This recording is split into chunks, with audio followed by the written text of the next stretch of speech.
এই যে একটা কাঁচা ড্রাম দেখতেছেন, এটার ভিতরে অনেক আমাদের প্রবাসী ভাই আছে।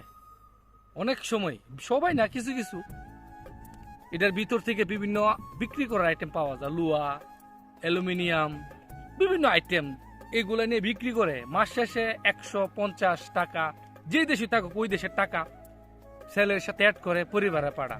ওই টাকাগুলা পরিবারের কাছে দেওয়ার পরে যদি পরিবার খায়ালা, পরিবার যদি বলে 10 বছরের কামাই তোমার সংসারে চলে গেছে গা, একটা প্রবাসী ছাড়া কেউ বুঝবে না যে এটার কত বড় কষ্ট। এই কাজটা ড্রামটার কথা না, একটা প্রবাসী তার কোম্পানির কাজ 10 ঘন্টা 12 ঘন্টা করার পরে কিন্তু এই কাজটা ড্রামও থাইকা টাকাগুলো ইনকাম করে। আর এই টাকাগুলো যদি মাইরা দেয়, তাহলে পৃথিবীতে সবচেয়ে বড় অসহায় একটা প্রবাসী। প্রবাসীর পরিবারে তো বলতেছি, বিশ্বাস করেন, যদি একদিন প্রবাসে আসতেন বুঝতে পারতেন প্রবাসের টাকা ইনকাম করা কত কষ্ট। আপনার প্রবাসীর ছেলে বলেন, ভাই বলেন, যেই বলেন, যদি আপনার কাছে টাকাগুলা দেয় ইনকাম করার পরে, 100 টাকা দিলে অন্তত 50টা টাকা তার জন্য রাখেন। 10 বছরে যদি সে 20 লক্ষ টাকা দেয়, অন্তত 10 লক্ষ টাকা তার জন্য রেখে দিন। বলবেন তোমার 10 বছরে 20 লক্ষ টাকা থেকে 10 লক্ষ টাকা আমি রাখছি, এই নো বাবা তোমার এই টাকাটা।